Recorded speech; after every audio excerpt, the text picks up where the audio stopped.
में घूमता है। तो हमारा जो मौसम परिवर्तन हो रहा है इसको कहते हैं ग्लोबल वार्मिंग।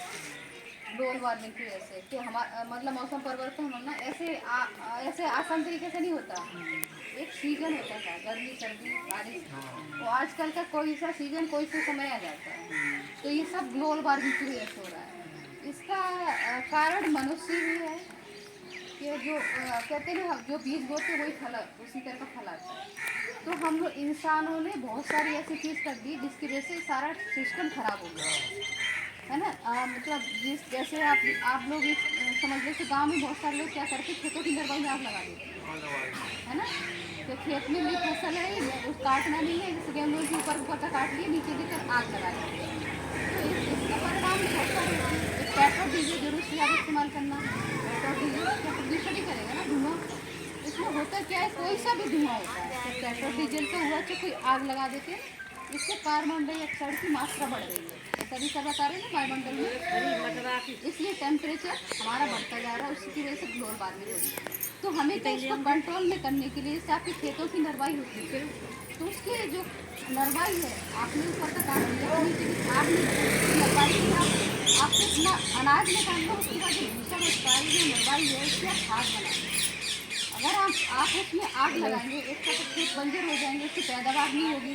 दूसरा का ग्लोबल वार्मिंग और ज़्यादा होगा, और ज़्यादा प्रदूषण होगा, और खेत में बहुत सारे पोषक तत्व भी होते हैं वो खत्म हो जाते हैं आग लगाने से।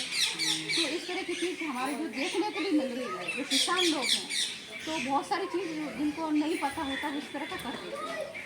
तो इसकी वजह से टेम्परेचर बढ़ रहा है। और शहरों में भी बहुत सारी चीज़ होता है, जैसे आग लगा दी है, कचरा यहाँ पर आप लोग हैं जैसे बैठे हुए हैं, हाथ सेक रहे हैं, तो उसमें पन्नी प्लास्टिक वगैरह बहुत सारी चीज़ जला दी, कचरा जला दिया। कचरा का काम होता है कि कचरा फटता है तो गाड़ी आ रही है, तो गाड़ी वाले को दे दो। अगर ये सड़ेगा, जो सीधा सड़ रहा है तो भी प्रदूषण होगा, है ना, बीमारियां भी फैलेंगी। और जलाओगे तब भी प्रदूषण होगा। तो इसको या तो आप बाजार में थैलियाँ लेके मत आओ, थैला लेके जाओ, तो पैक सामान है तो ज़्यादा कचरा नहीं होगा। अगर आप थैली बहुत सारी लेंगे तो कचरा कहीं ना कहीं थैला मिलेगा, अगर जलाएंगे तब भी प्रदूषण होगा। तो इस तरह की चीज़ अगर हम कंट्रोल में करेंगे तो कहीं हद तक इन चीज़ों से बच पाएंगे। जैसे गाड़ियाँ होती हैं, पेट्रोल डीजल वगैरह, इनका भी हमें बचाना है ना। अगर हम ज़्यादा दौड़ाएंगे गाड़ियों को तो इसमें क्या, इससे भी प्रदूषण होता है। एक तो पेट्रोल डीजल ज़्यादा खर्च होता है, दूसरा इसमें जो टायर वगैरह होते हैं ना, ये भी कटते हैं रोडों से, और फिर क्या ये भी उड़ते हैं, इससे भी प्रदूषण होता है, बीमारी फैलती है। आप अगर प्लास्टिक की कोई चीज़ जला दी, उससे कैंसर होगा, सांस की बीमारी, अस्थमा, कैंसर और ग्लोबल वार्मिंग। ऐसे ये टायर वगैरह कटते हैं तो उससे भी प्लास्टिक वगैरह उड़ती है, तो उससे भी बहुत सारी चीज़ें। आपने पहले देखा, पहले हार्ट अटैक होते थे क्या? शुगर की पेशेंट कितने थे पहले, डायबिटीज़ थी क्या?